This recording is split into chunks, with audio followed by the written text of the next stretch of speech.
Bien chicos, bien muchachos, vamos a empezar. Hoy día en Historia Universal vamos a desarrollar el tema ya de Cercano Oriente. Las sesiones anteriores habíamos avanzado con lo que fue toda la evolución humana. Bueno, primero vimos, me parece, ¿no? Las anteriores sesiones se vio la teoría de la historia, evolución humana, prehistoria. Entonces ahora nos toca ver ya lo que viene a ser el Cercano Oriente. Muy bien, lo que viene a ser el Cercano Oriente, claro que sí, por supuesto. Entonces, muy importante esta situación, muy importante esta situación. Perfecto, así es, ¿no? Claro que sí. La sesión anterior habíamos visto la prehistoria, ¿verdad, chicos? La prehistoria vimos, ¿sí? No sé si ustedes me pueden confirmar. Sí, la sesión anterior vimos la prehistoria. Así fue. ¿Sí? ¿Se acuerdan, chicos? ¿Se acuerdan? Sí, ¿no? Vimos la prehistoria. Así es. Entonces ahora lo que nos toca es Mesopotamia, Egipto. Mesopotamia, Egipto. Muy bien, eso es lo que ya nos toca esta semana. Claro que sí, ¿verdad? Eso ya nos toca. Entonces, sí, ¿verdad? ¿Recuerdan lo que hicimos la sesión anterior? ¿Se acuerdan? ¿No? Prehistoria, ¿no? Bacán, excelente. Muy bien, muy bien. Entonces, vamos a avanzar con este tema de Cercano Oriente. Hoy día tenemos que ver entonces lo que es Mesopotamia y Egipto. Mesopotamia y Egipto. Estas dos grandes culturas son las que hoy día tenemos que desarrollar. Claro que sí. Muy bien, entonces vamos a empezar entonces primero con Mesopotamia. Claro que sí. Su ubicación, y a partir de ahí empezar a desarrollar, ¿no?, esta gran cultura. Siempre, tanto Mesopotamia como Egipto son culturas bien preguntadas en los exámenes de admisión. Siempre, ¿no? Mesopotamia, Babilonia, los sumerios, y de Egipto ni hablar, ¿no? Tutankamón, Ramsés II, etcétera, ¿no? Pues bien, entonces, lo primero que tenemos que decir que esta palabra Mesopotamia designa un lugar que ahorita vamos a ver, y que es una palabra de origen griego, porque viene de meso, que significa entre o en medio, y potamia, que es agua, o sea, es entre agua o entre ríos, un lugar entre ríos, ¿no? Justamente eso es la característica de este sitio, de Mesopotamia, ¿no? Los ríos Éufrates y Tigris. Su ubicación geográfica es muy importante, muy importante. Vamos a ver entonces, avanzamos por acá. Ahí está. Muy bien, aquí está. Esta zona es Mesopotamia, acá está el nombre. Perfecto. Ahí está, mira, ve. Vamos señalando el río Éufrates acá y el río Tigris. Perfecto. Ahora, ¿cuál es la, digamos, la peculiaridad de Mesopotamia? Que esos dos ríos, Éufrates y Tigris, traen bastante agua, pero traen también bastante barro, bastante barro, y sobre ese barro se puede cultivar, ¿no? El limo, el famoso limo, sobre ese barro se puede cultivar. Entonces, no llueve, es un desierto. Esa zona de Éufrates y Tigris es un desierto, pero repito, trae bastante barro, el río Éufrates y Tigris, y sobre ese barro depositado ahí se puede cultivar, ¿ya? Mesopotamia y Egipto pertenecen a la llamada media luna o creciente fértil, porque no sé si logras observar acá, y lo estoy señalando, toda esta zona de acá es la media luna o creciente fértil, que involucra Mesopotamia y Egipto, ¿no? Los actuales países, claro, hoy en día, por ejemplo, podríamos citar acá el país de Irak, Siria, Palestina, Israel, Egipto, parte también de Turquía, ¿no? Lo que hoy día vendría a ser esta media luna fértil. Así es. Y entonces es importante porque en esta media luna fértil, por primera vez, se dio en varios sitios, ¿no? Pero se inicia, digamos, uno de los primeros lugares donde se da la agricultura, ¿no? Recuerda la sesión anterior que vimos la prehistoria, ya habíamos hablado que el mayor aporte de la prehistoria fue la agricultura, porque la agricultura modificaba, pues, ¿no?, toda la forma de vida del ser humano, ¿no? Con la agricultura, una economía productora, sedentarismo, ¿no?, un solo lugar, una sociedad más compleja, división social del trabajo, excedentes productivos, aumento de la población, mano de obra y templos. Bueno, justamente uno de los primeros lugares, porque se dio en varios lugares y lo vimos, ¿no? Pero uno de los primeros lugares donde se dio esa revolución neolítica o revolución agropecuaria fue Mesopotamia. Muy bien, y la media luna fértil que estamos viendo, Mesopotamia y Egipto, porque se dieron las condiciones, y en el caso de Mesopotamia, porque el río Éufrates y Tigris trae bastante agua, pero también trae barro sobre el cual se puede cultivar. Esa es la cuestión. Y vuelvo a repetirte que esta media luna fértil actualmente involucra a los países de Irak, Siria, Turquía, Líbano, bueno, acá un país Líbano, ¿no?, Israel, Palestina y Egipto. Así es. Esta es la zona baja, Sumeria, porque precisamente en esta zona baja es donde se sientan las bases de la cultura mesopotámica, ¿no? Los sumerios va a ser un pueblo muy creativo, un pueblo bastante inteligente por los aportes que nos va a dar, definitivamente. Y los sumerios, repito, ponen las bases culturales de la antigua Mesopotamia. Y ellos se ubicaron, los sumerios, en la parte baja, casi en la desembocadura del río Éufrates y Tigris. En la parte norte, una zona montañosa, básicamente de pastores. La parte norte es Asiria, donde, claro, vamos a hablar de los asirios, que eran tremendos guerreros, muy violentos, muy agresivos, importantes también en su momento los asirios. Entonces, en Mesopotamia podemos distinguir esos dos lugares, ¿no? La zona baja, Sumeria, y la zona alta, Asiria. Aquí vemos un poco, ¿no?, la esquematizado Mesopotamia. Recuerda que Mesopotamia viene de Meso, entre, y Potamia, río, ¿no?, entre los ríos Éufrates y Tigris. Acá está, significa tierra entre ríos, ¿ves? Éufrates por un lado, Tigris por el otro. Sí, llegan a unirse. Poco antes de, digamos, de desembocar en el Golfo Pérsico, llegan a unirse, formando un río pequeño, el Chad al-Arab. Así es. País actual, Irak, ¿no? País actual, Irak. Así es. La parte norte, la alta Mesopotamia, básicamente zona siria, y la baja Mesopotamia, Sumeria. Y bueno, los límites simplemente tanto al sur el Golfo Pérsico, muy bien, al oeste Fenicia, Israel. Perfecto, vamos entonces a seguir avanzando.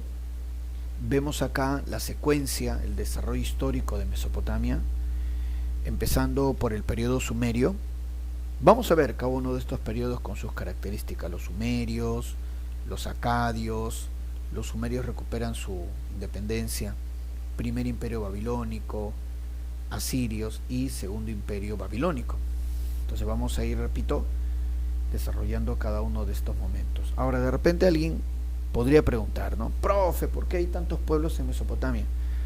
Porque, como te repito, Mesopotamia era un sitio agradable para vivir, un sitio donde Tú podías cultivar, la tierra era fértil, tener cosechas, tener alimento y bueno, ¿no? Entonces tener una prosperidad. Entonces era tan agradable y tan próspera económicamente Mesopotamia que diferentes pueblos pues invaden Mesopotamia tratando de apoderarse de dicho lugar. Por eso es que vemos varios pueblos, e incluso hay pueblos ahí que no se les toma mucho en cuenta, pero que también intentaron invadir Mesopotamia.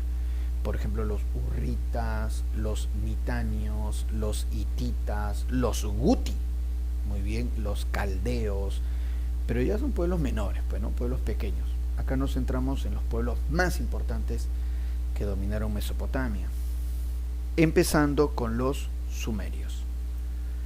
Ahí está, periodo sumerio. Y lo vemos acá. Ahí está, ¿ves? Periodo sumerio. Mira,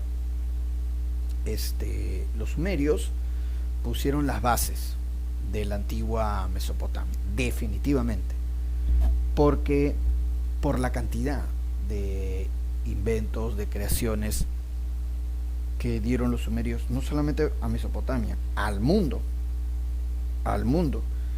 Entonces, empezando por ejemplo, quizá lo más importante, la escritura cuneiforme, que es la primera escritura del mundo. Los sumerios, ellos se organizaron en varias ciudades, cada ciudad era independiente, la una de la otra, la ciudad de Ur, la ciudad de Uruk, la ciudad de Nippur, Eridu, Larsa, etcétera, ¿no? Uma. Cada ciudad era independiente. Entonces hablaríamos ahí de un grupo de ciudades-estado, Incluso a veces entre ciudades peleaban, entre ciudades guerreaban. Eran teocracias, eran dirigidos por sacerdotes e incluso construían templos desde donde los sacerdotes hacían pues los ritos, ¿no? Las ofrendas a los dioses.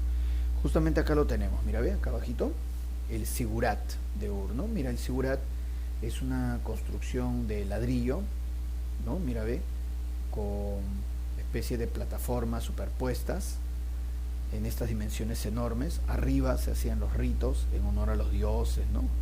El principal dios de los sumerios se llamaba Enlil, que era el viento, Enlil, ¿no? Ellos estaban muy expuestos a veces a las tormentas de arena. Entonces Enlil era el dios de los vientos. Habían otros más, Anu, que era el dios del cielo, estaba Enki, que era el dios del agua, estaba Ishtar, que era la diosa pues del amor, muy bien, Nergal, el dios de la noche, y bueno, en realidad son varias deidades, pero la principal se llamaba Enlil, muy bien, dios del viento.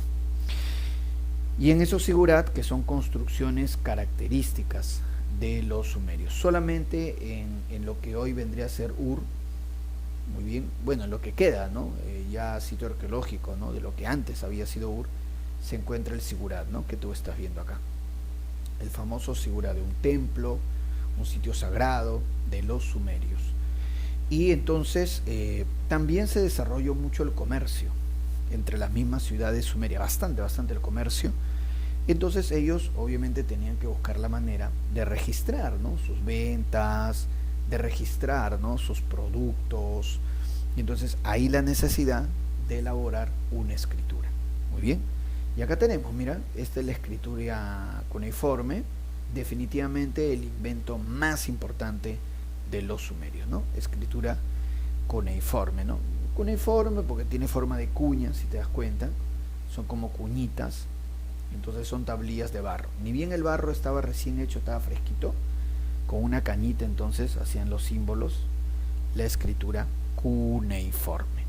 Desarrollaron la matemática, claro que sí, inventaron la rueda, como estamos viendo acá, la rueda, el eje, el ladrillo para sus construcciones, el calendario lunar, que es el primer calendario del mundo, dividieron el círculo en 360 grados, así es, y bueno, también tenían una característica estos sellos acá arribita, ¿no? Los sacerdotes gobernantes eran ciudades teocráticas, ¿no?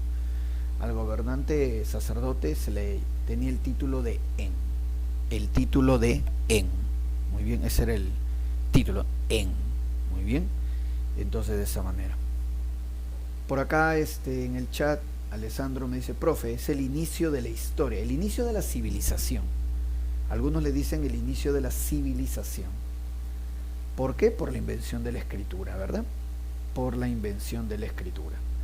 Entonces, el inicio de la civilización. Pero, vuelvo a repetirle, acá falta indicar que se inventa el primer calendario del mundo, el calendario lunar. Por si acaso, los calendarios tenían que ver mucho con las actividades agrícolas. O sea, determinar exactamente cuándo hacer la cosecha, cuándo hacer la siembra, y ordenando el trabajo agrícola se aumentaba tremendamente la productividad. Muy bien, entonces, sumerios definitivamente pusieron las bases culturales de la antigua Mesopotamia, ¿no? Ahí está otra vez la escritura cuneiforme, el sigurat, la rueda, el ladrillo y estos cilindros, ¿no? Sellos reales. Acá están, mira, las ciudades-estado sumerias, ¿no?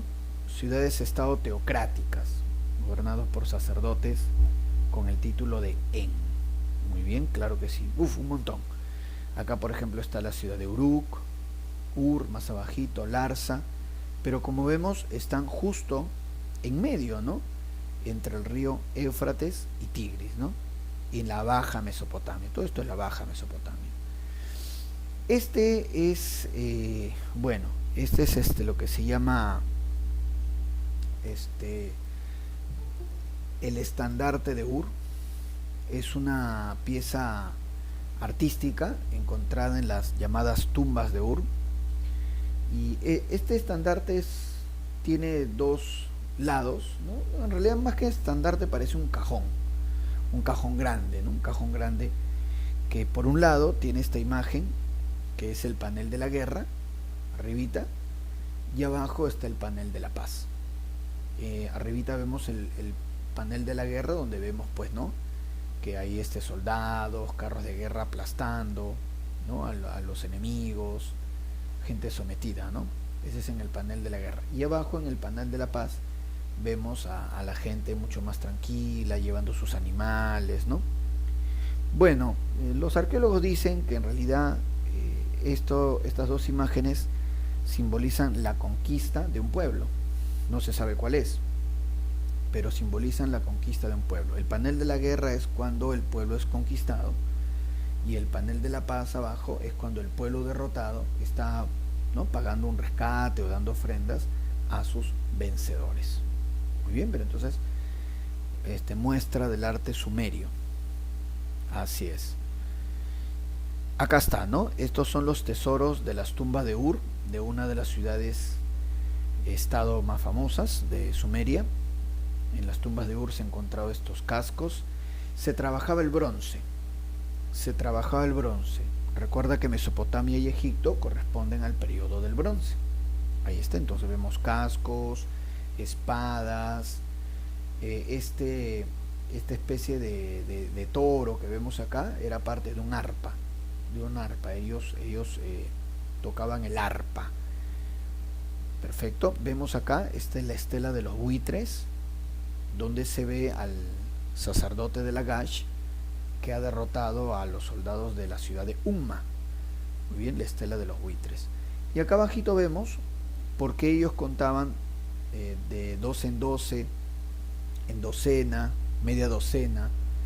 Así es, ¿no? Porque mira ve. Con el dedo pulgar los sumerios contaban, ¿no? Querían tener un sistema de numeración para sus productos. Con el pulgar contaban las falanges: 1, 2, 3, 4, 5, 6, 7, 8, 9, 10, 11, 12. Así es. Contaban los dedos y las falanges, y por eso les sale el número de 12, ¿no? Una docena, media docena, 2 docenas. Entonces, ¿no?, su sistema de numeración en base 12, como se diría en aritmética. Muy bien, todos estos son los tesoros de Ur, sumerios, y viene la invasión de los acadios. Los acadios eran del norte, era un pueblo guerrero. Fue algo bien curioso, porque justo antes de la invasión de los acadios, los sumerios habían logrado unirse. Había un guerrero sumerio llamado Lugal-Sagesi. Este personaje, un sumerio, un guerrero, Lugal-Sagesi, había logrado unir toda Sumeria. Había logrado darle la unidad a toda Sumeria a Lugal-Sagesi. Pero ahí nomás, a los pocos años, viene la invasión de los acadios. Del norte, guerreros, este es Sargón el Grande. Este Sargón es el que desde el norte une toda Mesopotamia. Él gobernaba la parte norte, invade los sumerios del sur y toda Mesopotamia se va a unir bajo su mandato. Logra la primera unificación de Mesopotamia. Ahí está, ¿no? Este es el periodo acadio. Ahí está. Como dice acá, ¿no? Invasión de los acadios con este personaje Sargón. Fundó la ciudad de Agadé. Así es. Pero no duró mucho el dominio de los acadios, porque su nieto, que lo vemos acá a la derecha, Naram-Sin, va a ser derrotado por múltiples rebeliones. No fue un buen gobernante su nieto de Sargón. Y en medio de ese desorden, los sumerios van a recuperar su independencia. Entonces vamos con el renacimiento sumerio. Entonces vemos, bueno, este es justamente el imperio acadio, el imperio de Sargón el Grande, ¿no? Casi toda Mesopotamia. Este es entonces las dimensiones de la primera unificación de Mesopotamia a cargo de este Sargón de los acadios. Renacimiento sumerio. Muy bien, los sumerios aprovechan la debilidad del nieto de Sargón, ¿no? De ese Naram-Sin. Hay rebeliones y los sumerios recuperan su independencia. Y en este momento del renacimiento sumerio vamos a destacar a Utu-Chengal. Bueno, no está acá mencionado, pero yo te lo digo porque Utu-Chengal es el que dirige, ¿no? Dirige la independencia, ¿no? El que los sumerios puedan recobrar su independencia, ¿no? Con Utu-Chengal. Bueno, desde la ciudad de Ur, donde habían encontrado los tesoros y todo.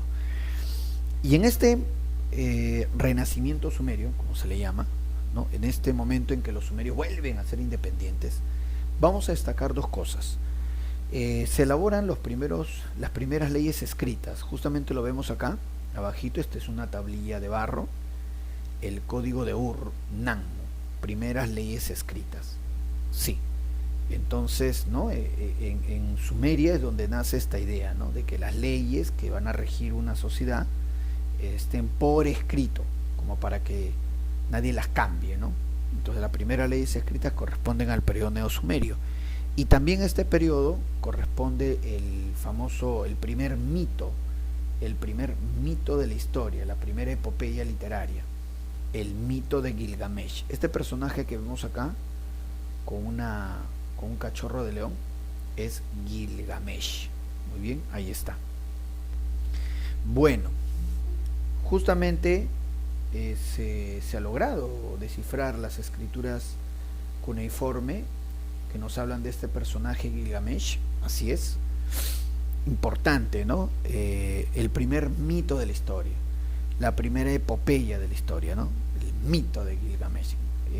Según cuenta el mito, ¿no? Que está en escritura cuneiforme, ojo, Gilgamesh era rey de Uruk, En un primer momento era bueno, pero pasado el tiempo se volvió malo, ¿no? Y lo vemos ahí al personaje Gilgamesh, rey de Uruk. Se convierte en una persona malvada y entonces su propio pueblo de Uruk le pide a los dioses que lo castiguen a Gilgamesh. Entonces los dioses, sobre todo el dios principal de los sumerios, Enlil, ¿verdad? El viento, Enlil, dice, ya está bien, vamos a castigar a Gilgamesh, rey de Uruk. Y los dioses envían a un guerrero llamado Enkidu. Este guerrero cae del cielo, que es enviado, ¿no? Cae del cielo, pero al caer se golpea Enkidu y pierde la memoria. Cae en una zona boscosa. Enkidu se levanta, sabe que los dioses lo han enviado para una misión, pero no se acuerda cuál era la misión. Entonces Enkidu comienza a vagar por el bosque hasta que se encuentra con una prostituta. Así dice el mito. La prostituta lo va a cuidar, lo va pues a atender porque estaba golpeado, ¿no? Entonces, y pasado un tiempo en que la prostituta lo cuida todo a Enkidu, a este guerrero sagrado, pasado un tiempo Enkidu recupera la memoria y Enkidu dice, claro, los dioses, Enlil, el viento, los dioses me han enviado para que castigue al Gilgamesh, al rey de Uruk. Lo voy a hacer de inmediato. Entonces Enkidu lo busca al Gilgamesh y lo reta a una pelea mano a mano. Ya está. Y se pelean. Y dice que los dos sabían pelear, tanto Gilgamesh, rey de Uruk, como Enkidu, ¿no? El guerrero enviado por los dioses. 3 días peleando. 3 días a puñetazo, patada y cabezazo. Luego de 3 días de combate, cansados ambos, Gilgamesh le dice, Enkidu, caramba, no te puedo derrotar. Es más, nadie había soportado tanto golpe y tanta fuerza. Te admiro. ¿Puedo ser tu amigo? Y Enkidu, que también luego de 3 días de golpe ya estaba cansado, Enkidu acepta y dice, está bien Gilgamesh, sí, yo también te admiro porque en verdad eres un guerrero fuerte. Seamos amigos. Y se hacen amigos. Se hacen amigos, Gilgamesh y Enkidu. Y tienen varias aventuras, que van a pelear con los ladrones, que se enfrentan al gigante Humbaba, que era un gigante que era abusivo, muy bien. Incluso bajan, bueno, según el mito, ¿no? Dice que bajan al infierno, sacan a un toro malvado, qué sé yo. Tienen varias aventuras. Hasta que un día Enkidu fallece. Enkidu, el guerrero sagrado, fallece. Y Gilgamesh, que era su amigo, bueno, siente lástima, pues, se pone triste, ¿no? Caramba, mi amigo, ¿no? Enkidu ha muerto, no, nada. Y entonces Gilgamesh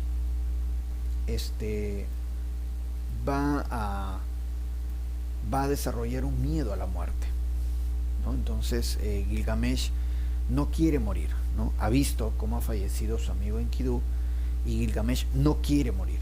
Y entonces comienza a buscar la pócima de la inmortalidad, la pócima o alimento que lo haga inmortal. Entonces ahí vuelve a tener varias aventuras, ¿no? Varios sucesos, hasta que Gilgamesh llega a una especie de restaurante, una casa donde vendían comida, dice, ¿no? Así dice el mito.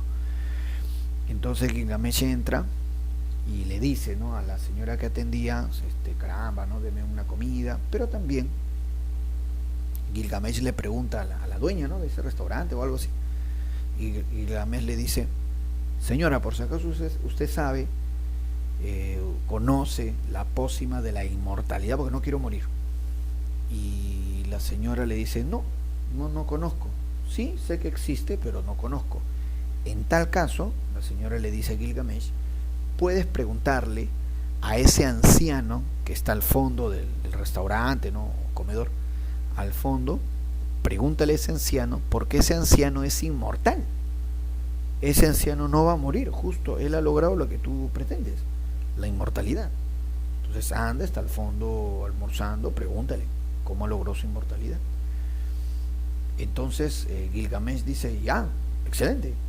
Entonces Gilgamesh va y sostiene una conversación con ese anciano. Ese anciano se llamaba Utnapishtim. Utnapishtim. Gilgamesh le pregunta, anciano, eres inmortal, ¿cómo lo lograste? Yo también quiero ser inmortal. Y el abuelito, Utnapishtim, le dice, yo soy inmortal porque es un regalo de los dioses. Es un regalo de los dioses. Y Utnapishtim le dice a Gilgamesh, hace muchísimo tiempo los dioses se enojaron con los humanos. ¿Sí? Utnapishtim le cuenta eso a Gilgamesh. Hace mucho tiempo los dioses se enojaron con los humanos y mandaron un diluvio. Pero unos días antes del diluvio, Enki, que es el dios del agua, ¿no? Enki me dijo, así narraba el abuelito, Utnapishtim, Enki me dijo que construya una arca y salve a una pareja de cada especie animal, y yo lo hice, construí el arca y salvé muchos animales del diluvio. Como premio por obedecer a Enki, al dios del agua, me hicieron inmortal. Muy bien. Ahora, ahí está, mira, justo acá Bruno me escribe en el chat, profe, ¿y dónde quedó Noé, profesor? Se está copiando usted, me dirá Bruno. ¿No? Claro, ¿no? Bruno me dirá, profe, usted está plagiando, profesor, usted que se crea cuña, ¿qué pasa? Respete a la Biblia. Y yo le digo, lo que pasa, sí, la leyenda es casi la misma. ¿Por qué? Porque los hebreos, que son los que escribieron la Biblia, los hebreos ¿de dónde eran? De Sumeria. Cuando uno habla, por ejemplo, de Abraham, ¿no? El primer patriarca de los hebreos, Abraham era de Ur. Abraham era de Ur, de la ciudad que estamos viendo, que recobró su independencia y que dio las primeras leyes escritas. De esa ciudad de Sumeria, de Ur, de ahí era Abraham. Y Abraham, que después ya se hablará, Abraham sale de Ur a buscar la tierra prometida, pero él era sumerio. Entonces Abraham manejaba estas ideas, y cuando él después con otros más, ¿no?, elaboran la Biblia, obviamente van a recoger estas ideas que venían de los sumerios. Los hebreos eran de Sumeria, por eso manejaban, por eso la Biblia tiene muchas de las leyendas sumerias. Y entonces este abuelito Ugnapishtim le dijo eso pues a Gilgamesh, ¿no? Yo soy inmortal porque los dioses, Enki, el dios del agua, me dio la inmortalidad. Caramba, ¿no? Dice Gilgamesh, bueno, en fin, ¿no? Pero Gilgamesh siguió buscando hasta que finalmente Gilgamesh encontró una especie de vegetal que lo haría inmortal. Lo encuentra luego de varios años de búsqueda, de aventuras, ¿no? Y cuando Gilgamesh ya tenía ese vegetal que lo iba a hacer inmortal, antes de comerlo, decidió tomar una siesta. Gilgamesh dice, voy a dormir un rato porque estoy cansado, me levanto y como esta especie de vegetal, pues. Y ya pues se echó a dormir, ¿no? Cuando despertó Gilgamesh, el vegetal que le iba a hacer inmortal no estaba. Entonces Gilgamesh dice, ¿pero qué pasó? No está. Una serpiente se lo había comido. Una serpiente se lo había comido ese vegetal. Y Gilgamesh reniega, no, maldita sea, tanto tiempo encontrar esta vegetal, ¿no?, de la inmortalidad, y viene una culebra, se enoja, pero reniega Gilgamesh. Pero finalmente Gilgamesh entiende que va a morir. O sea, Gilgamesh finalmente acepta la idea de que va a morir, bueno, como todo, ¿no? Nadie vive para siempre. Pero Gilgamesh también se da cuenta que la única manera que la gente se acuerde de él es haciendo cosas buenas. Y entonces dice que el Gilgamesh se volvió un rey bueno. Comenzó a hacer obras de irrigación que eran propias de Mesopotamia, ¿no?, porque tienen que utilizar el agua del río Éufrates. Hizo obras de irrigación, hizo sigurats nuevos, se portaba bien con la gente, porque Gilgamesh entendió que mientras la gente hable bien de él, mientras quede un buen recuerdo de él, de una u otra manera será inmortal. Bueno, hasta ahí llega esa epopeya, ¿no?, de Gilgamesh, que, repito, corresponde a este periodo, ahí está, ¿ves? Renacimiento sumerio. Muy bien, ahí está. Pero hay más invasiones. Ya te he dicho que Mesopotamia, por ser un sitio propicio para la agricultura, va a ser constantemente invadida, ¿no? Claro que sí. Dicho sea de paso, ¿no, profe? Y en Mesopotamia, en la media luna fértil, ¿no?, que involucraba Mesopotamia, Siria, Palestina, Egipto, es una zona agrícola muy buena. Bueno, ¿qué cultivaba? Recuerda que en la sesión anterior yo hablé, y en tal caso se los repito, en esa zona del cercano oriente lo que se cultiva es trigo, y del trigo se obtiene el pan, que ahora está carísimo. Muy bien, entonces trigo. ¿Qué más se cultivaba? Cebada para hacer cerveza. Pero ellos tomaban la cerveza como quaker. Ellos tomaban la cerveza como si fuera quaker, como desayuno, exacto. La cerveza lo tomaban como parte del desayuno. O sea, no era como ahora, porque la gente va a tomar cerveza y se embriaga. No. La cerveza era parte de su alimentación. Claro, cuando lo tomabas muy macerada, obviamente te va a emborrachar, pero era parte de la alimentación la cerveza. Ellos también cultivaban lentejas, en toda esa zona de la media luna creciente fértil, o sea, Mesopotamia, Siria, parte de Turquía, Egipto, toda esa zona, trigo, cebada, lentejas. Muy bien, poco a poco después llega la cebolla, después llega también el ajo, después llega también lo que viene a ser no sé, bueno, zanahoria, cebolla y ajo, esos vegetales. ¿Qué animales consumían? ¿Qué animales criaban y consumían? En toda esa zona de la media luna creciente fértil, el carnero, la vaca y el chivo. Muy bien. O sea que fácil, tú podías tener ahí en Mesopotamia tu desayuno, ¿no? Tu chela con pan, y de almuerzo tu caldo de cabeza de carnero, muy bien, con tu cabrito con lentejas, ya está, y tu churrasco, ahí está. Para que veas, para que veas que sí se comía bien, y después con su ensalada de cebollita, zanahoria y su ajo para darle más sabor. Esa era la dieta en Mesopotamia, muchachos, qué rico, ¿no? Con razón la gente se bronqueaba por vivir ahí, ¿no? Entonces, y en Egipto también, todas esas son de la misma dieta. Así es. Entonces, bueno, más invasiones y vamos al siguiente periodo, que sería el primer imperio babilónico, ¿no? Primer imperio babilónico, o neo-babilónico también le dicen, ¿no? Bueno, paleo, bueno, hay un error, no es neo, es paleo babilónico, porque este es el imperio viejo babilónico, paleo, ahí habrá que corregir, es paleo babilónico. Bueno, acá lo más importante, ahí está, primer imperio babilónico. Aquí lo más importante es este personaje, el emperador Hammurabi, porque él dio el famoso código, el código de Hammurabi. Acá lo tenemos. El código de Hammurabi es una piedra enorme, que en la parte superior se ve a Hammurabi de pie, ahí está Hammurabi de pie, recibiendo las leyes del dios Shamash. Este vendría a ser el dios Shamash, el dios Amal, el sol de la justicia. 282 leyes tiene el código de Hammurabi, 282, pero toditititas esas leyes tienen el mismo espíritu. Todos tienen el mismo espíritu, la antigua ley del talión. Profe, ¿cuál es la ley del talión? Ojo por ojo, diente por diente. Todas las leyes del código de Hammurabi tienen ese espíritu, ese principio.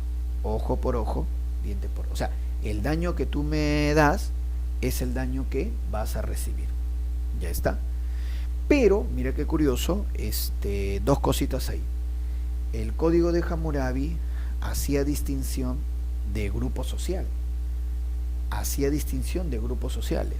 Por ejemplo, el código de Hammurabi dice: si se pelea un aristócrata y un hombre de pueblo, y el aristócrata le ha quitado el ojo al hombre de pueblo, entonces lo justo, bajo su criterio de ellos, ¿no? Bajo el criterio de ellos, lo justo sería que el hombre de pueblo le saque un ojo también al aristócrata. Pero el código de Hammurabi dice que el aristócrata puede evitar que le quiten el ojo y a cambio pagar una indemnización. O sea, pagar con cosechas de trigo o animal, o sea, negociar. Le permite.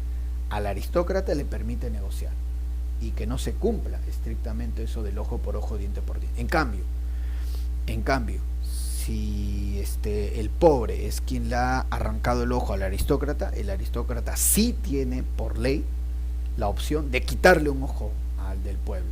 Entonces, el código de Hammurabi te reconocía privilegios de acuerdo a tu grupo social. ¿Ya? Entonces, no todos son iguales, entonces, ¿no? Para nada. Los aristócratas tienen privilegios. ¿Qué otra cosa más hay en el código de Hammurabi? Reconoce responsabilidades por oficios.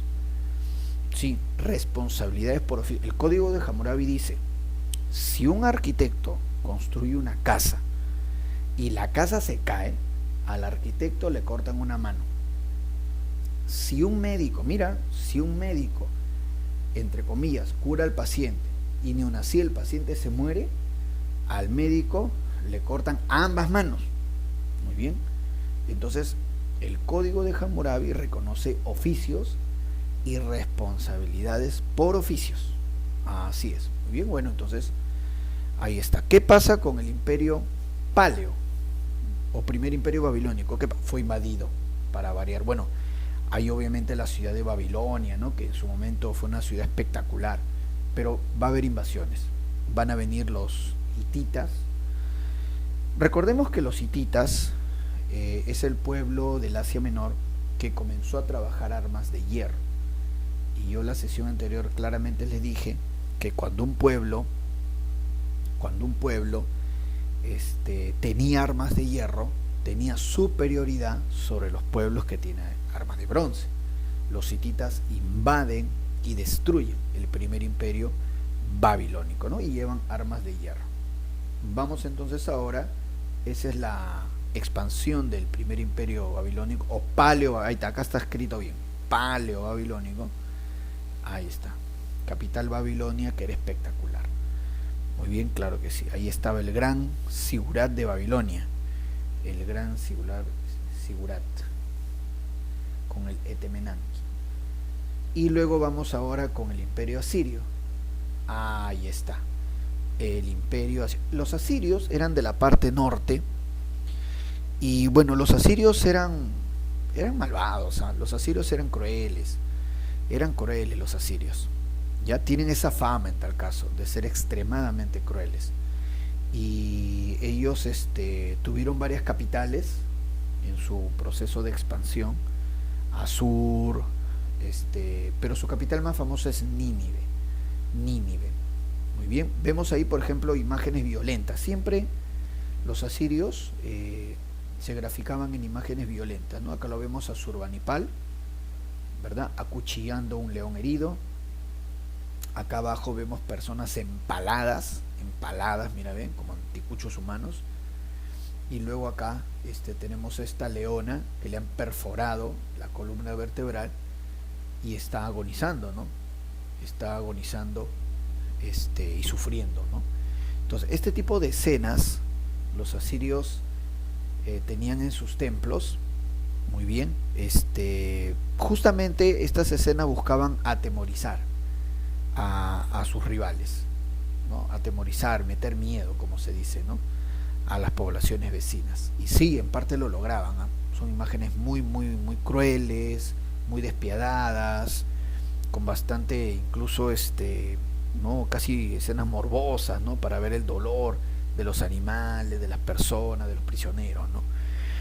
Bueno, entonces sí, destacamos a este personaje, a Surbanipal, de acá arriba, que está matando al león. Y es cierto, ¿eh? O sea, es cierto, profe, no, que en verdad se enfrentaban a los leones, sí, pero primero herían a los leones, ¿no? Como estamos viendo, ese león ya está con más flechazos, entonces ya el otro simplemente va a darle la estocada final, pero sí hacían este tipo de cosas, ¿no? De matar animales. Y Asurbanipal invade Egipto. Logrando la máxima expansión. Mesopotamia logró invadir Egipto. Egipto nunca pudo invadir Mesopotamia. Mesopotamia sí, con Asurbanipal logrando la máxima expansión. Pero no solamente eso, Asurbanipal, él era un hombre culto, porque organiza una biblioteca en la ciudad de Nínive, una biblioteca con más de 20.000 tablillas de barro, ¿no? Esas tablillas con la escritura cuneiforme, precisamente cuando los lingüistas han traducido, ¿no? Porque ahora ya se puede traducir, pues, ¿no? La escritura cuneiforme, dentro de esas 20.000 tablillas de la biblioteca de Asurbanipal, ahí se ha encontrado, pues, ¿no? El mito de Gilgamesh y todo lo que te narré, ¿no? Todo eso. Así es. Entonces los asirios con Asurbanipal. Ahora, ¿qué pasó con los asirios? Sufren la rebelión de los babilonios. Los babilonios se organizan y se van a rebelar. Los babilonios apoyados por los medos, que era un pueblo vecino. Entonces babilonios y medos derrotan a los asirios y vamos al último periodo de Mesopotamia. Esta es la extensión, ya ves, del imperio asirio con Asurbanipal. Esta es la extensión con Asurbanipal. Muy bien. impresionante, toda Mesopotamia e invade Egipto, todo lo que viene a ser la media luna fértil, ¿no? Que habíamos hablado, todo lo que viene a ser la media luna fértil, así es. Dicho sea de paso también, ya que vamos con el segundo imperio babilónico, ahí está, segundo imperio babilónico. En este segundo imperio babilónico vamos a destacar a Nabucodonosor II. Es un gobernante, un emperador famoso. Nabucodonosor II. Aquí está, ¿no? Ahí está su nombre, Nabucodonosor II. La Biblia habla muy mal de Nabucodonosor II. La Biblia, el Antiguo Testamento, raja, como se dice criollamente, habla mal de Nabucodonosor II. ¿Por qué? Porque este personaje, Nabucodonosor II, invadió Judea, uno de los reinos hebreos. Invade Judea y tomó prisionero a muchos aristócratas hebreos, los llevó como rehenes a Babilonia precisamente. Entonces Nabucodonosor derrota a los hebreos de Judea y a los aristócratas hebreos de Judea los traslada a Babilonia. A eso se llama el cautiverio babilónico. El cautiverio babilónico. Muy bien. Ahora, la Biblia también, por ejemplo, dice de que Nabucodonosor II era un hombre dominado por su esposa. Así dice la Biblia. Nabucodonosor II, un hombre dominado por su esposa. ¿Cómo se llama criollamente a los hombres que se dejan dominar por sus esposas? ¿Cómo se les llama, muchachos? A los hombres que se dejan dominar por sus mujeres, ¿cómo se les llama? ¿Qué nombre se les da? ¿Recuerdas? Ah, sí, ¿no? Criollamente se le llama profesor Pisado. Profesor Pisado. Sí, exactamente. Y esa es la fama. Y esa es la fama. Perfecto. Claro que sí.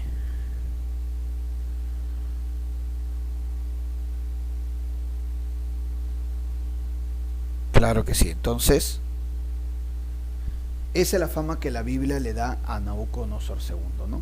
De que su esposa lo mandaba, su esposa lo mangoneaba.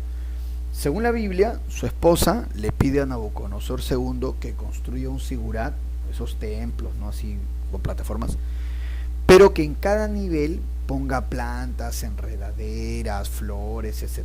Y como Nabucodonosor era un pisado, según la Biblia, le hizo caso. Dijo, ya mi amor, ya jefe.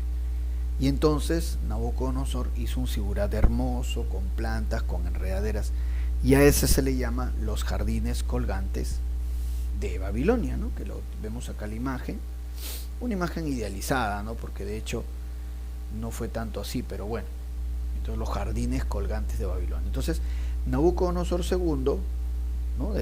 Invadió el reino de Judea, tomó aristócratas hebreos como prisioneros, cautiverio babilónico, y construye los jardines colgantes de Babilonia. Cuando muere Nabucodonosor II, le sigue su hijo Nabónido, pero justamente con Nabónido termina todo, porque Nabónido va a ser derrotado por los persas. Muy bien, los persas, el gran imperio persa que ya había aparecido en lo que hoy es Irán, y los persas comienzan una expansión realmente impresionante. En la batalla de Opis, es que el emperador persa Ciro II derrota a Nabónido, y bueno, Mesopotamia pasa a ser una provincia más del imperio persa. Muy bien, entonces vamos con las preguntas. Vamos con las preguntas de todo lo que hemos hablado, ¿eh? Mira, de todo lo que hemos hablado, todo lo que hemos dicho, vamos a poner las claves, ¿sí? Yo te voy a pedir, por favor, como hasta ahora siempre te lo he manifestado, pongan las claves, lea las preguntas, ponlas las claves en el chat. No importa que nos equivoquemos, porque precisamente estamos acá para equivocarnos, corregir y así ir aprendiendo, muchachos. No hay problema, pongan sus claves, por favor, ¿ya? A ver, todo lo que hemos hecho.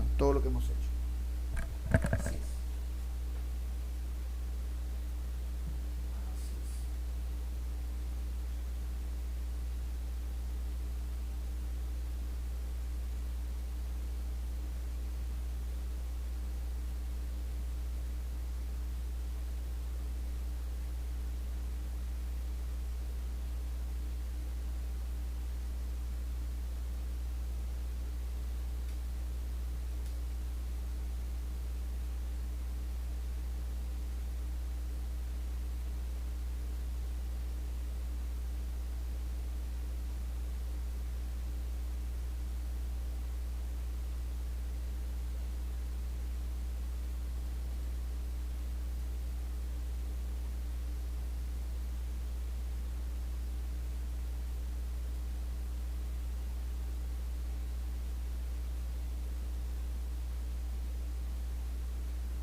Ya chicos, a ver, listo.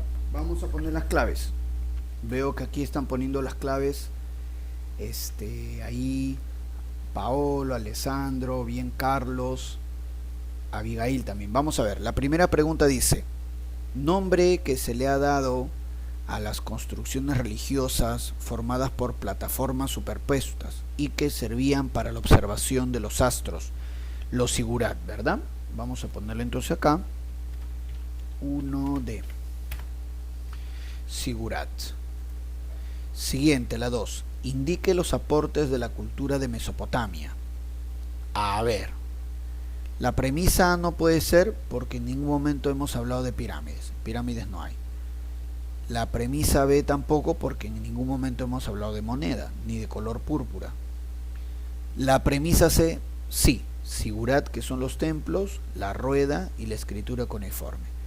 2 casa. 2 casa. Siguiente. A ver, ¿qué voy a marcar? Los encargados del gobierno de las ciudades en la antigua Sumeria. Muy bien.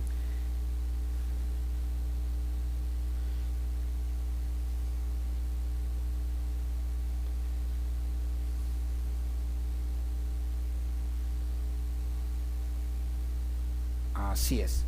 Entonces, repito, la 3 dice: los encargados del gobierno de las ciudades en la antigua Sumeria se denominaban. Recuerda que eran las ciudades sumerias, las ciudades-estado eran teocracias, gobernadas por un sacerdote, y el sacerdote tenía el título de En.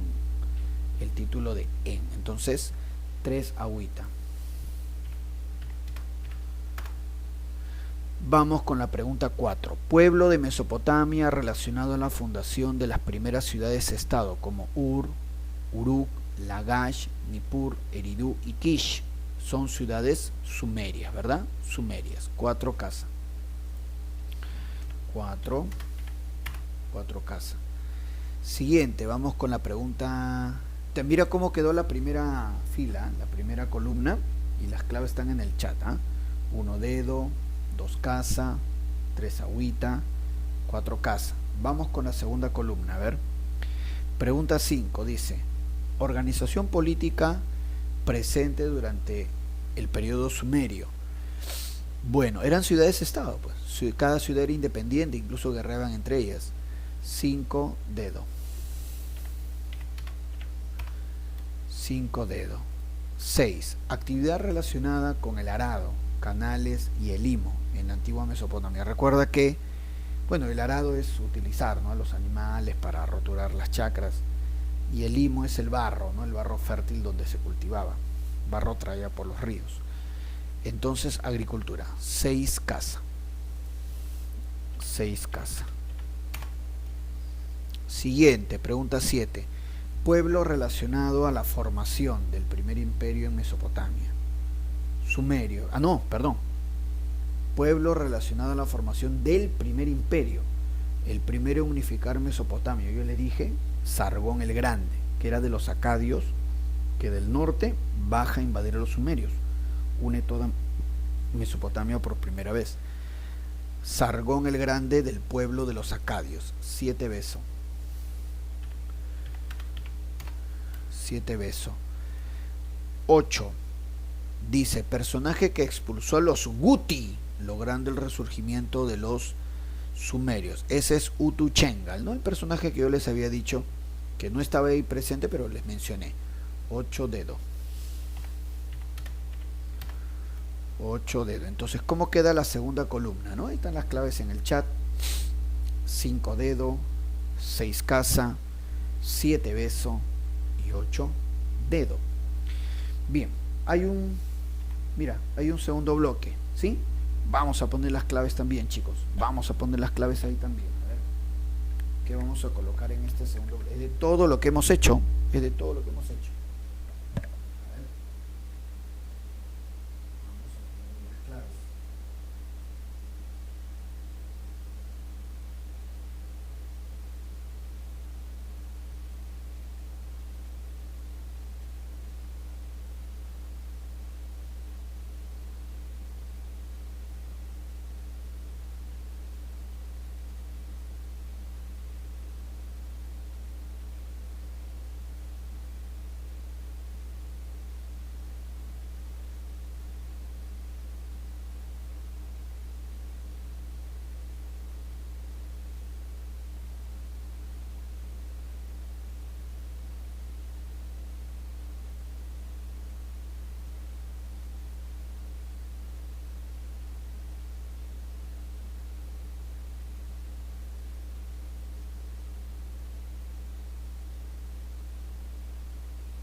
A ver, chicos, vamos a solucionar ahora. Dice así, la 9, periodo de la historia de Mesopotamia, cuando se elaboró el código de Hammurabi. Bueno, recuerda que es precisamente lo que yo te había mencionado varias veces, el primer imperio babilónico o imperio paleobabilónico. 9 casa. 9 casa. Muy bien. 9, claro que sí. Vamos a ponerlo acá. 9 casa. 10. Personaje que halló el código de Hammurabi. Ah, ya. Este es un arqueólogo, Jacques Morgan. Jacques de Morgan. Él es quien halló el código de Hammurabi. 10 agüita. Jacques de Morgan. Siguiente. 11. Gobernante asirio que sometió a los hebreos del reino de Israel. Yo les había comentado que en el caso de Nabucodonosor II, él había conquistado el pueblo de Judea y llevado a los aristócratas hebreos a Babilonia, cautiverio babilónico y todo eso. Entonces Nabucodonosor II invadió Judea, pero anteriormente un emperador asirio llamado Sargón II había invadido Israel, porque eran dos reinos hebreos, Israel y Judea.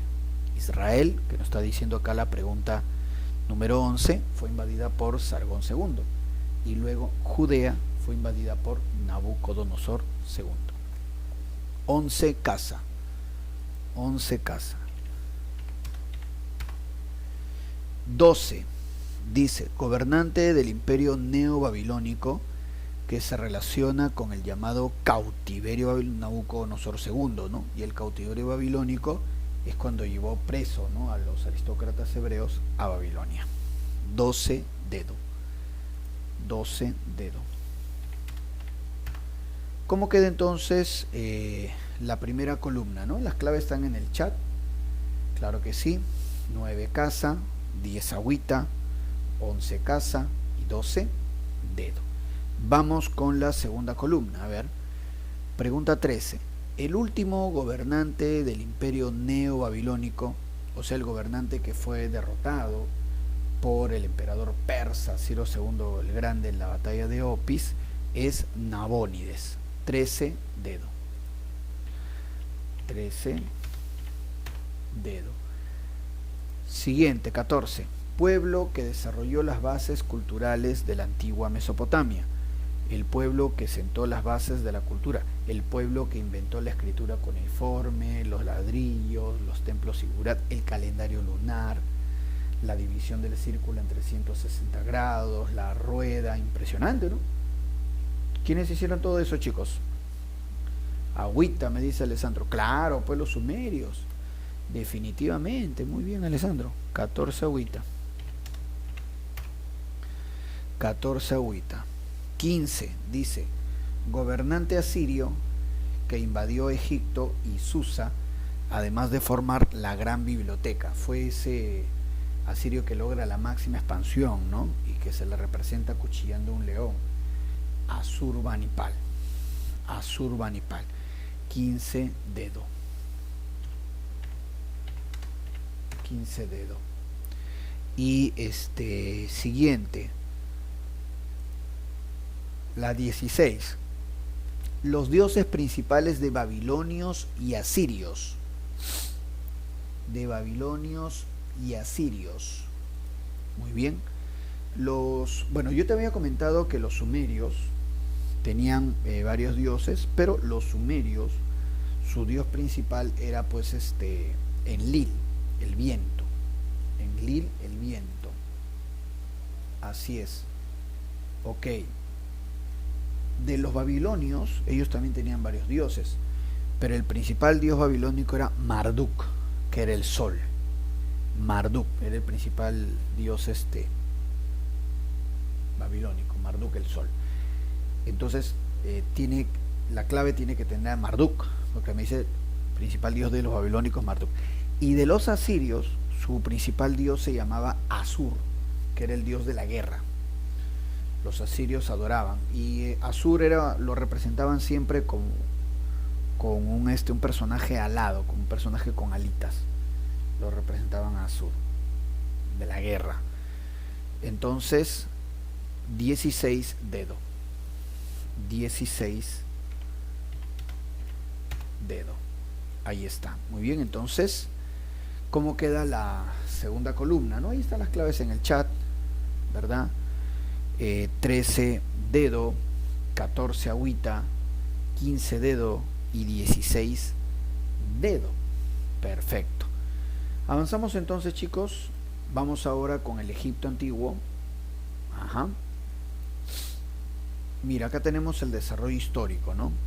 Acá tenemos el desarrollo histórico. Desde el periodo predinástico. Desde aquí, periodo predinástico. Muy bien, ahí está. Bueno, en este periodo predinástico, que lo estoy señalando, todavía no hay faraones. No, para nada. Pero en este periodo predinástico ya aparecen las comunidades campesinas llamadas nomos. Vamos a hablar de Egipto, ¿eh? Ojo. Ah, y otro detalle. El río Nilo. El río Nilo. El río Nilo es espectacular. El río Nilo, de más o menos por esta época, de marzo a mayo, junio, el río Nilo eleva su caudal hasta 8 metros, ¿eh? Su caudal del río Nilo, 8 metros, alucina. Ok, todos los años, de marzo a junio, eleva su caudal 8 metros. Inunda un montón, inunda bastante. A partir de junio comienza a bajar su caudal, baja. ¿Y qué es lo que pasa? Todos los sitios que el río Nilo ha inundado, no solamente lo ha inundado con agua, sino con ese barro que yo te decía que es muy fértil, ¿no? Limo. Y el río Nilo trae bastante limo, bastante. Entonces, crece su caudal el río Nilo, inunda todo con barro, y cuando baja su caudal, sobre ese barro que ha traído el río Nilo, se cultiva. Muy bien, se cultiva. Limo, ¿verdad? Limo se llama. Ahora, date cuenta, esto es algo fabuloso, porque todos los años, el río Nilo trae tierra fresca, tierra nueva. O sea, en Egipto no es necesario que abones. En otros lugares no, hay que abonar la tierra porque la tierra ha perdido nutrientes. Pero en Egipto no, porque cada año es tierra nueva que el río Nilo está trayendo. Y sobre esa tierra nueva, que ha inundado un montón de hectáreas, se puede cultivar. Esa es la ventaja del río Nilo. Entonces, ¿no? Heródoto, padre de la historia, ¿no? Heródoto, padre de la historia, por eso decía, ¿no? Egipto es un don del Nilo, porque el Nilo no solamente trae agua, que es un montón, sino trae también este barro limo en cantidades fabulosas, y ahí se puede cultivar. Ahora, date cuenta también este otro dato. Cuando el río Nilo inunda todo, y luego cuando ya baja su caudal, como en su inundación, el río Nilo ha desordenado todo. Entonces imagínate, ¿no? Tú tenías tu chacra, ¿no? Todo bacán. Viene el río Nilo, lo inunda todo así. Cuando ya baja el caudal, como que va a haber problemas, ¿no? Oye, ¿cuál era mi chacra, no? ¿De dónde a dónde era? No, mira por acá, no, que... Oye, no, ese es mío, oye, deja. Entonces, por eso los faraones sobre todo, ¿no? Las comunidades campesinas, pero luego los faraones incentivaron mucho la utilización de las matemáticas, porque luego de la inundación había que repartir hectáreas, había que repartir áreas, había que manejar medidas geométricas, muy bien, para delimitar las chacras. Claro que sí. Perfecto. Ahí a ver, apagamos los micrófonos. Marjorie, por favor, apagamos los micrófonos para que no se cuele la bulla. Marjorie, por favor, gracias. Entonces, no sé si me dejo entender. Entonces, las inundaciones de Limo eran tan grandes que luego de la inundación no se sabía, repito, cuál era mi chacra, cuál es mi hectárea, y eso había que definirlo. Entonces, Había unos funcionarios que se llamaban los tensadores. Esos tensadores tenían que saber matemática. Claro, tenían que saber todo lo que es estas operaciones de áreas, geometría, para poder definir bien las chakras para evitar peleas. Entonces ahí se desarrolla bastante la matemática y la geometría. Muy bien, entonces, indicado eso, ahora sí indico, ¿no?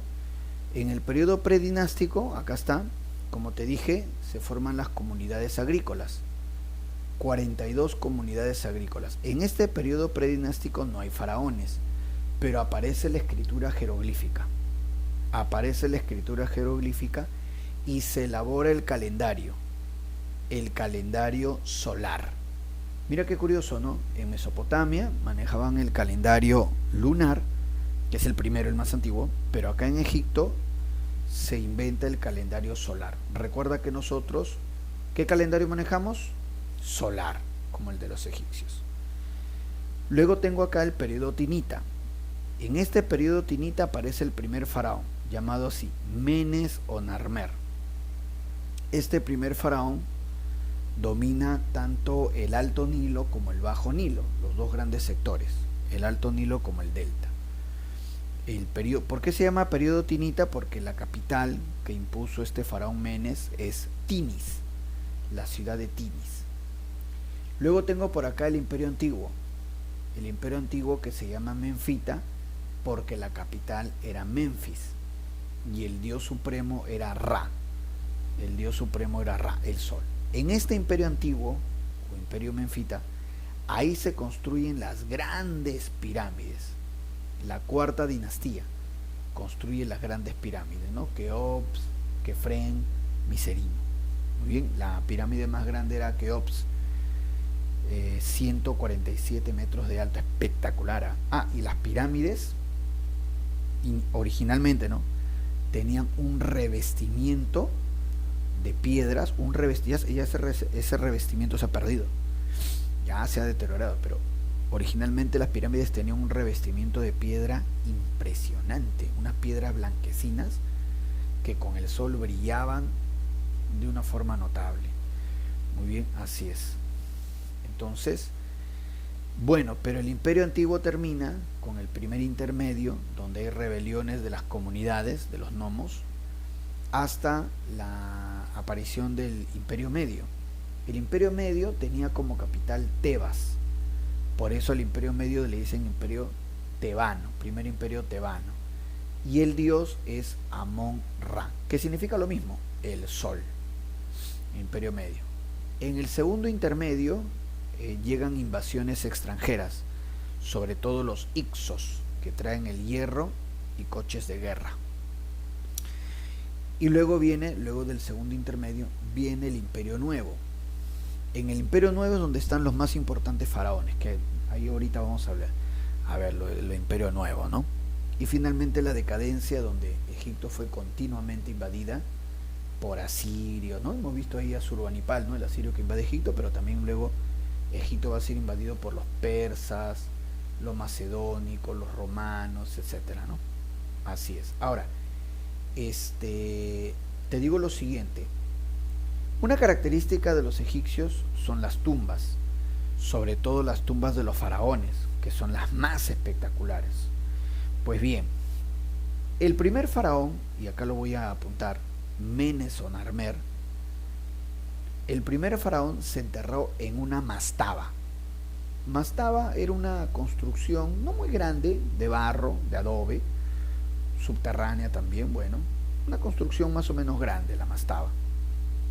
Los primeros faraones, como Menes o Narmer, se enterraban en esas tumbas, mastabas. Luego, a partir de la cuarta dinastía, como te mencioné, se construyen las grandes pirámides, ¿no? Pirámides de Keops, Kefren y Miserino, que también son tumbas espectaculares, pero solamente 3, Keops, Kefren y Miserino. Se dejaron de construir las pirámides, se dejaron de construir porque eran muy costosas, muy costosas, y no cumplían su función, porque se supone que una tumba es para preservar el cadáver, pero todas las pirámides han sido saqueadas completas, hasta la momia se han llevado. Entonces no tenía sentido con una construcción que demanda tanto esfuerzo para que no cumpla la función de resguardar el cadáver. Se dejaron de construir las pirámides. Y en el Imperio Nuevo, acá abajo, en el Imperio Nuevo comienzan los enterramientos en el famoso Valle de los Reyes. El Valle de los Reyes es una zona alejada al lado occidente del río Nilo, una zona desértica, el Valle de los Reyes, Kingdom Valley, y ahí se enterraban los faraones del Imperio Nuevo en unas tumbas llamadas mastabas, en unas tumbas llamadas hipogeos, que son cavernas, pero cavernas espectaculares. Los hipogeos, estas tumbas reales, corresponden al Imperio Nuevo. ¿Ya? Vamos entonces a ir viendo un poco más al detalle con las imágenes. Aquí están. Estos son los faraones del Imperio Nuevo o Imperio Neotebano, porque tanto en el Imperio Medio como en el Imperio Nuevo la capital era Tebas. Mira, en el Imperio Nuevo tenemos una faraona, Hatshepsut, ¿sí? Una faraona, una mujer. Ahí está. Luego tenemos a su sobrino, Tutmosis III. Con este faraón Tutmosis III que vemos acá, Egipto logra su máxima expansión territorial. Llega al sur hasta Sudán, adentrándose en el África. Tutmosis III, acá está, máxima expansión territorial. De Tutmosis III vamos a ver este faraón de acá, Amenofis IV o Akenatón, el faraón feo, porque en verdad es feo, ¿no? Así mira, cara larga, muy bien panzón, ya, pero este faraón, Amenofis IV, llevó a cabo una reforma religiosa, ¿no? Estableció como único dios de Egipto al dios Atón, sí. ¿Por qué hizo eso? Profe, el monoteísmo, el culto al dios Atón, sí. ¿Por qué? Porque él se estaba enfrentando a los sacerdotes de Amón-Ra.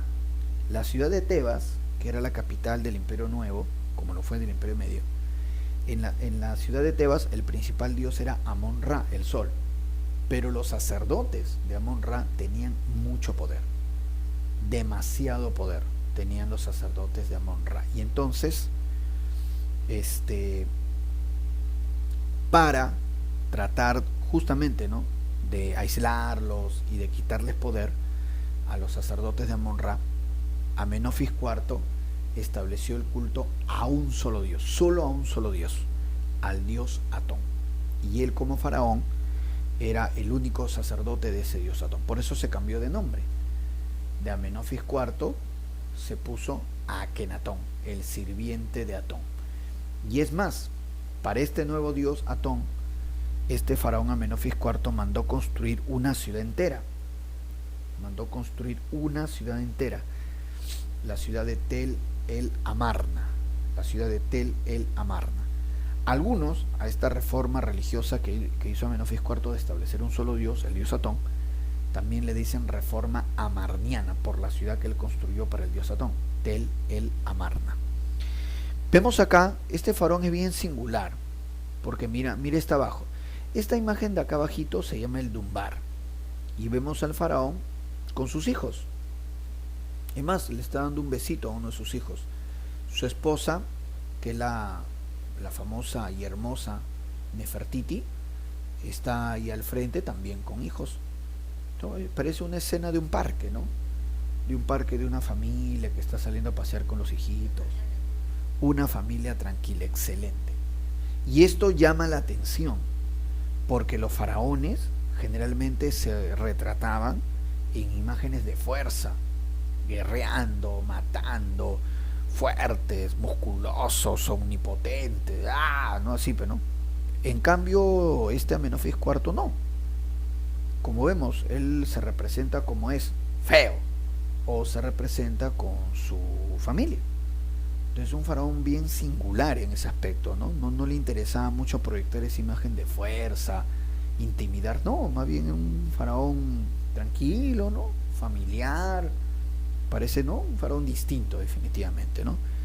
Y bueno, entonces estableció el culto al dios Atón, se cambió de nombre a Akenatón, y esta es la imagen de Atón. Bueno, no ha salido completo, el sol y los rayos del sol, ¿no?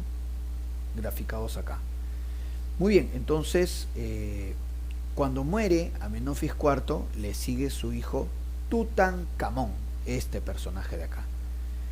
Profe, Tutankamón no fue el único faraón al cual se le encontró su tumba intacta, por supuesto. Su tumba intacta, claro que sí. Howard Carter, famoso arqueólogo británico, estuvo 7 años excavando allá en Egipto hasta que finalmente encontró la tumba de Tutankamón. Este arqueólogo británico Carter, él sabía que en el Valle de los Reyes, que es donde se sepultaban, ¿no?, los faraones del Imperio Nuevo, en el Valle de los Reyes todas las tumbas habían sido saqueadas, porque en verdad todas las tumbas han sido saqueadas, menos una, la de Tutankamón. Entonces este arqueólogo Howard Carter, 7 años excavando, moviendo tierra, piedra, buscando la tumba de Tutankamón en el Valle de los Reyes, nunca la encontró. Ya el 7.º año estaba por, como se dice criollamente, ¿no?, por tirar la toalla, Howard Carter. Y alguien le dice, señor Howard Carter, pero ¿por qué no hace excavaciones en una zona un poquito alejada del Valle de los Reyes, que nadie ha excavado ahí? Howard Carter se ríe y dice, mire, ¿sabes por qué no escarban esa parte un poco alejada del Valle de los Reyes? Porque es una zona de burócratas, es una zona donde se enterraban funcionarios menores. Así es que en esa zona que está un poco alejadita nadie ha escarbado, porque ahí las tumbas son pobres, son tumbas de burócratas sin mayor decoración. ¿Por qué voy a escarbar ahí? Un faraón jamás se enterraría ahí. Es una zona de burócratas. Entonces yo tengo que escarbar en donde se enterraban, ¿no? Acá en el Valle de los Reyes, en la parte central, ahí están las tumbas de los faraones y ahí voy a seguir escarbando. Hasta que finalmente Howard Carter cedió y Howard Carter dice, bueno, ya qué voy a hacer, pues ya fue, ya me voy a escarbar esa zona de tumbas de burócratas, ¿no? Ya simplemente, bueno, en fin, ¿no? Porque, bueno, escarbó en esa zona de tumbas de burócratas y ahí estaba la tumba de Tutankamón, que es una tumba pequeña si se le compara con las tumbas que tuvieron, por ejemplo, Tutmosis III, que es el que logra la máxima expansión, o Ramsés II, tumba pequeña. Pero entonces, ¿por qué enterraron a un faraón como Tutankamón en una zona de burócratas? O sea, ¿qué es esto? Lo que pasa, muchachos, es que Tutankamón murió joven. Él asume el trono a los 12 años y a los 18 ya estaba muerto ya. O sea, no gobernó mucho. Y no gobernó mucho, parece, porque lo mataron. Parece que fue asesinado. Y entonces, como murió muy jovencito, a los 18 años, su tumba no estaba terminada. Y como había el apuro de enterrarlo de una vez, entonces parece que querían ocultar el cuerpo por algo, había que enterrarlo de una vez. Entonces había una tumba disponible en la zona de burócratas, una tumba pequeña, ya ahí nomás, ya listo, una vez, hay que enterrarlo. Y ahí lo enterraron. O sea, parece que, en parte parece, ¿no?, que sí, parece que sí fue asesinado, y este apuro por enterrarlo hizo que lo pusieran en una tumba de burócrata, que no debió corresponderle a él. Bueno, Howard Carter llegó a esa tumba, ni aun así, aunque sea una tumba pequeña, es espectacular por los tesoros. Ahí está la máscara de Tutankamón, hecha de oro puro, Dios mío, ahí está. Luego de Tutankamón viene Ramsés II, este famoso faraón importante, Ramsés II. Ramsés II construyó muchos templos, Abu Simbel, Karnak, Luxor. Ramsés II se enfrentó a los hititas, a ese pueblo que había iniciado el trabajo del hierro, a los hititas. Muy bien. No pudo derrotar a los hititas y firmó la paz de Kadesh, considerado por algunos como el primer tratado internacional. No pudo derrotar Ramsés II a los hititas. Es más, casi lo derrotan a él. Por eso es que le ofrece al rey de los hititas firmar una paz internacional, ¿no? La paz de Kadesh. Sin embargo, como todo gobernante manipulador, Ramsés II mandó elaborar el poema de Pentaur. El poema de Pentaur fue una especie de narración donde lo ponía él como el gran triunfador que ha derrotado a los hititas. Lo era mentira. Él no había podido derrotar a los hititas, por eso había firmado la paz de Kadesh. Pero el poema de Pentaur es la versión oficial de la expedición militar de Ramsés II, ¿no? En el poema de Pentaur lo ponen a un Ramsés II ganador, triunfador, cuando no fue así, para nada. Muy bien, entonces avanzamos. Esta es la sociedad egipcia. Obviamente el faraón en primer lugar. Faraón es hijo de Osiris. El faraón representa Horus. Horus es ese personaje con cabeza de halcón. Horus. La nobleza, sacerdote, los escribas. Ahí está. Los escribas, que eran los secretarios del faraón, el pueblo y al final los esclavos. La religión egipcia, muy bien, tienen varios dioses politeístas, claro que sí. Una preocupación y creencia en el más allá. Es cierto, ¿eh? Estos egipcios tenían una obsesión con la muerte increíble. ¿Ya? Entonces, ahí responde el libro de los muertos. Muy bien. ¿Sí? ¿Alguien quiere participar, me parece? Lo que menciona Paul también, ha venido en examen de preguntas. Claro que sí. Por supuesto, por supuesto. Esto, los egipcios es bien preguntado. Sí, mira, rápidamente les digo esto para ir también viendo las preguntas.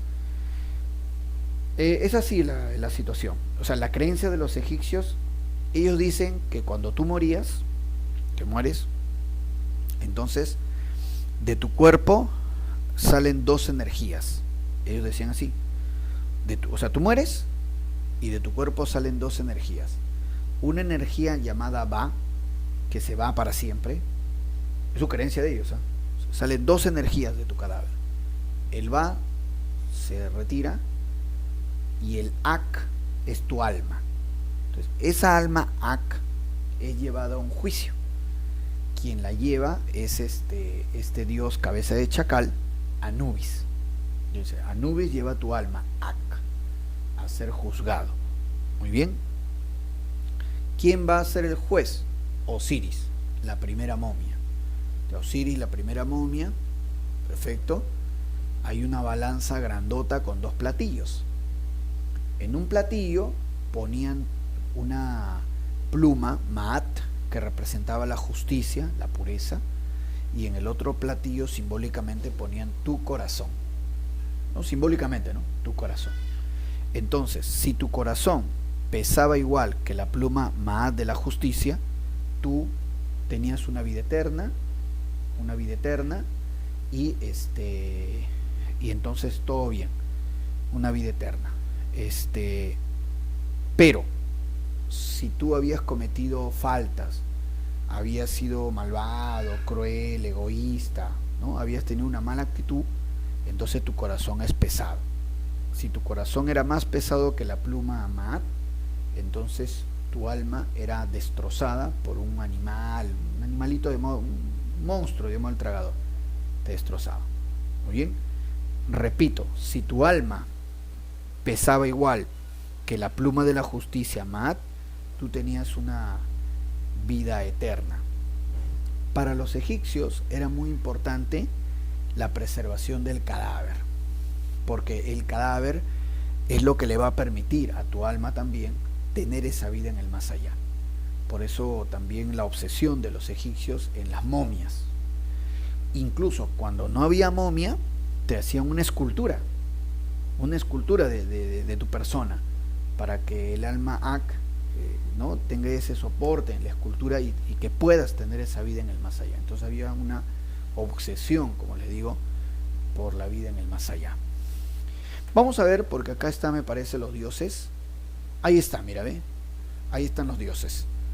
El principal es Osiris, porque es el dios y juez de los muertos. Osiris es el dios de la fertilidad, porque Osiris podía darte una nueva vida en el más allá, en el país de Occidente. Siempre la orilla occidental del río Nilo, para ellos, simbolizaba esa vida en el más allá, ¿no? Y sus tumbas, todas sus tumbas, las mastabas, las pirámides, están siempre en el lado occidental del río Nilo, ¿no? El país de Occidente. Horus, hijo de Osiris. Horus era el faraón. Tot, dios de los escribas.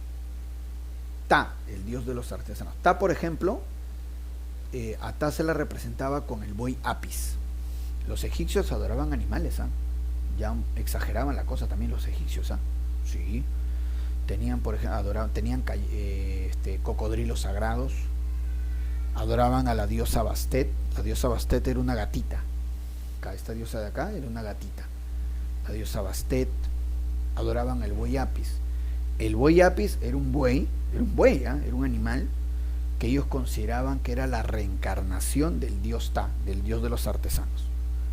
Y a ese buey Apis lo trataban como un dios. Imagina un buey. El buey así lo llevaban en andas. El buey berreaba, dice, no, está hablando el dios, ¿no? El buey hacía su necesidad, su excremento, oh, no, no, bendito sea, ¿no? Una cosa de locos, muy bien, pero a ese nivel llegaron los egipcios. Muy bien, Anubis era el dios cabeza de perro de la momificación, y Set era el dios, pues, de la maldad, ¿no? Muy bien, entonces tenemos por acá la arquitectura, justamente lo que yo le decía, ¿no? Estas son las primeras tumbas reales. El primer faraón, Menes o Narmer, su tumba era una mastaba, que era una construcción relativamente simple. Cuarta dinastía, las pirámides, Keops, Kefren y Miserino. Y luego tenemos acá los hipogeos, que son esas tumbas cavernas en el Valle de los Reyes que corresponden a los faraones del Imperio Nuevo. Así es. Ahí están las mastabas del primer faraón, ¿no? Menes o Narmer, así es. Y esta es la primera pirámide, ¿no? La de Sócer, en el valle de Saqqara. Sócer, perfecto. Ahí está una pirámide escalonada. Una pirámide escalonada. Y luego tengo acá las pirámides de la cuarta dinastía, ¿no? Keops, Kefren y Miserino. Estos son los hipogeos, que son esas tumbas subterráneas del Valle de los Reyes. Así es. Ahí está. Importante. Dime, te escucho. Las pirámides, se dice que ninguno ha podido entrar No, sí. a los premios, ¿o sí? No, sí han entrado. Se han entrado y no solamente han entrado, se han llevado todo. Y en verdad es cierto de que ¿Que había qué? hubo trampas y cositas. Bueno, había, digamos que sí, son medias laberínticas.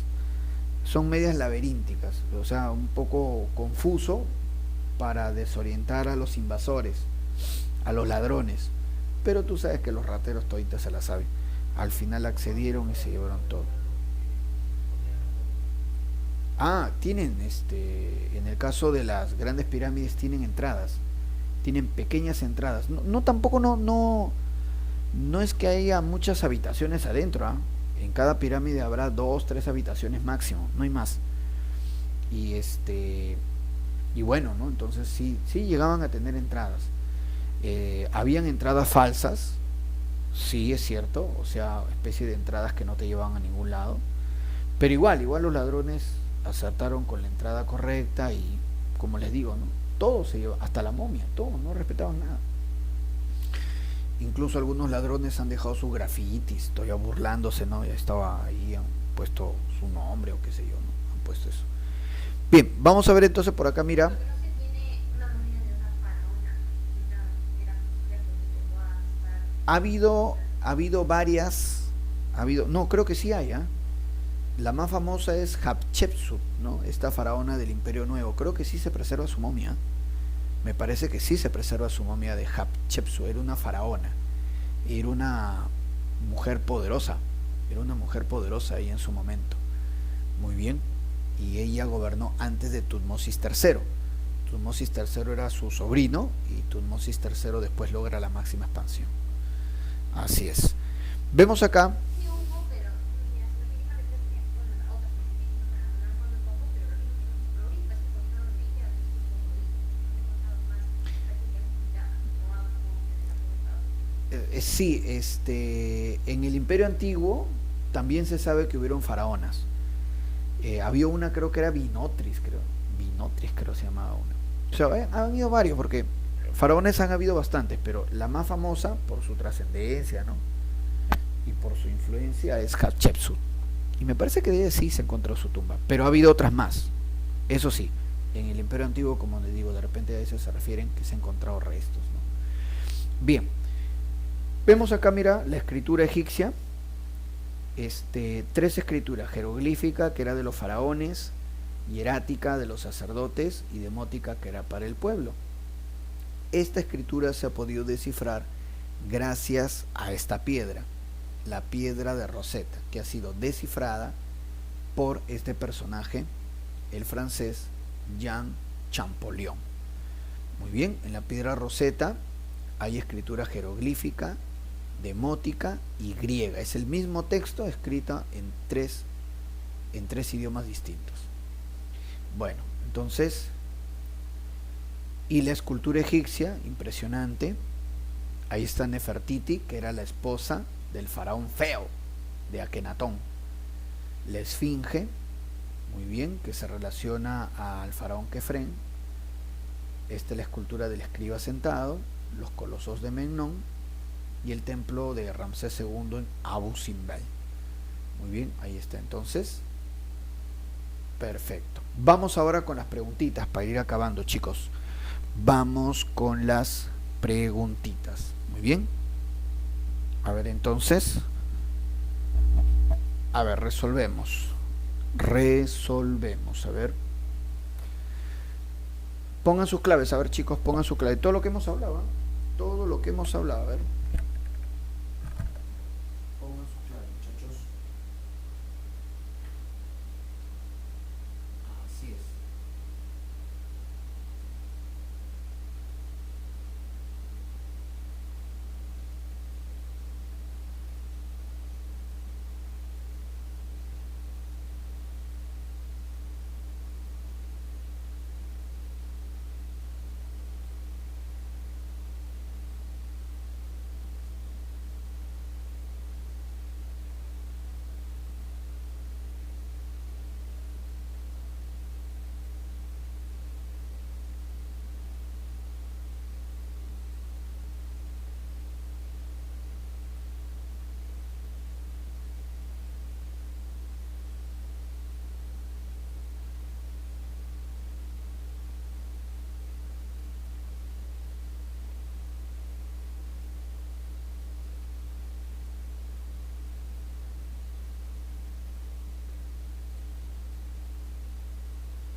A ver, chicos, dice la pregunta 17. Unificó a las comunidades sonomos de Egipto por primera vez. Obviamente ahí nos está hablando del primer faraón. ¿Quién fue el primer faraón? Menes o Narmer. Acá está, Menes o Narmer. Este es el primer faraón. 17, dedo. Vamos a poner acá. 17, dedo. Siguiente, 18. El faraón Menes o Narmer inicia el antiguo Egipto el periodo denominado.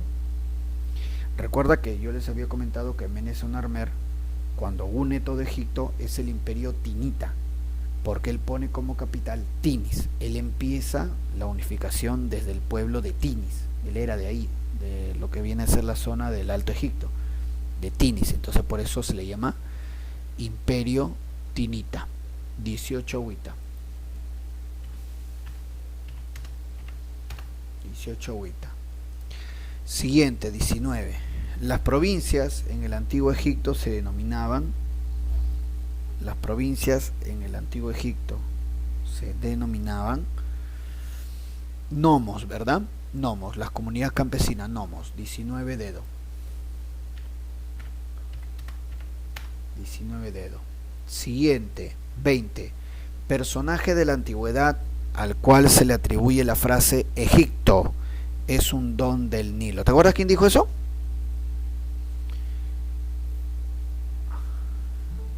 Arley me dice 20 casa, me dice. Así es. Muy bien, entonces. Así es. Perfecto. Entonces 20 dedo.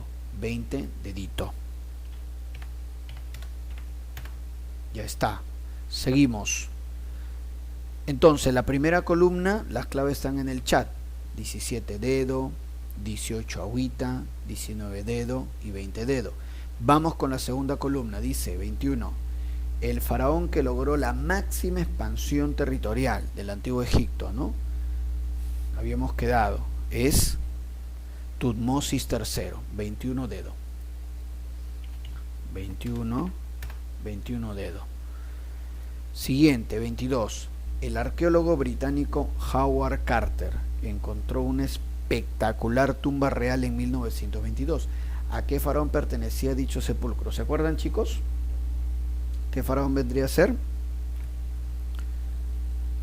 ¿Qué faraón era? El único que se encontró su tumba intacta. 6-7 años escarbando, finalmente encontró en una zona de tumbas de burócratas, ¿te acuerdas? Tutankamón, 22 casa. 22 casa. Siguiente, 23. En el antiguo Egipto, el periodo llamado Segundo Intermedio se caracterizó por la invasión de los Hicsos, que traen hierro y carro de guerra, 23 casa. 23 casa. 24 dice, no es una característica, muy bien,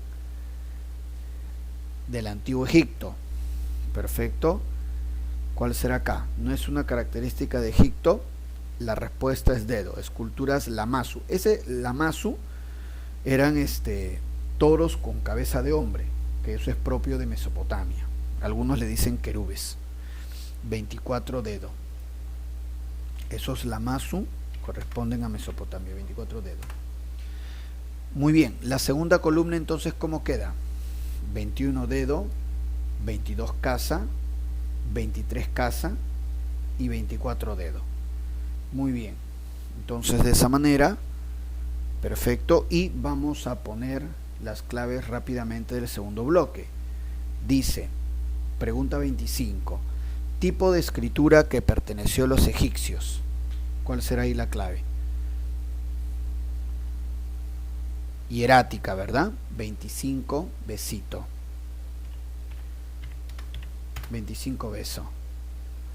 26. Gobernante egipcio que impulsó la imposición del monoteísmo, es decir, el culto al dios Atón. El monoteísmo, el faraón feo, ¿sí o no? Amenofis IV, que se pasó a llamar Akenatón. 26 dedo. 26 dedo. 27. El periodo denominado primer intermedio egipcio se caracterizó por, ahí donde se revelaban las ciudades, los nomos. 27 dedo. Siguiente, 28. Dice, el calendario solar y la elaboración de la escritura jeroglífica corresponde al periodo, calendario solar y la escritura jeroglífica, al tiempo donde todavía no había faraones, el periodo predinástico. 28 agüita. 28 agüita. ¿Cómo queda entonces? ¿Cómo queda entonces la primera columna aquí? Es 25 beso, 26 dedo, 27 dedo y 28 agüita. Vamos ahora entonces con la segunda columna. Dice 29. Sustancia fertilizante aprovechada por los antiguos egipcios para la agricultura. ¿Te acuerdas cómo se llamaba esa tierra, ese barro que traía el río Nilo? Cuando el río Nilo elevaba su nivel 8 metros, luego bajaba, dejaba todo lleno de barro. Pero ¿cómo se llamaba ese barro? Propicio para la agricultura. Respuesta: casa, ¿verdad? Limo. 29, casa. 29, casa. Siguiente, 30. La importancia histórica de la paz de Kadesh fue. Recordemos que la paz de Kadesh lo firma Ramsés II con el pueblo de los hititas. Con el pueblo de los hititas. Un primer acuerdo internacional. 30 dedo. 30 dedo. 31 dice: la segunda unificación política de Egipto se inició desde el Imperio Medio, desde la ciudad de Tebas. 31, casa. Y 32 dice: la escritura egipcia que se encuentra en la piedra Rosetta. Recuerda que la roca Rosetta es la que ha permitido el desciframiento de la escritura jeroglífica, pero junto con el jeroglífico también estaba el demótico. Muy bien, claro que sí, perfecto, así es. Entonces la respuesta ahí es casa. 32, casa. Muy bien, chicos, entonces ya está la segunda columna. 29, casa, 30 dedo, 31, casa y 32, casa. Muy bien, entonces ya hemos terminado esta parte de historia universal y ahora entonces entraríamos a cívica, pero vamos a dar un pequeño descanso, unos 5 minutitos. Damos un pequeño descanso de 5 minutitos acá en el mismo, no hay que movernos, acá en el mismo, acá seguimos de largo. 5 minutitos y de ahí vamos con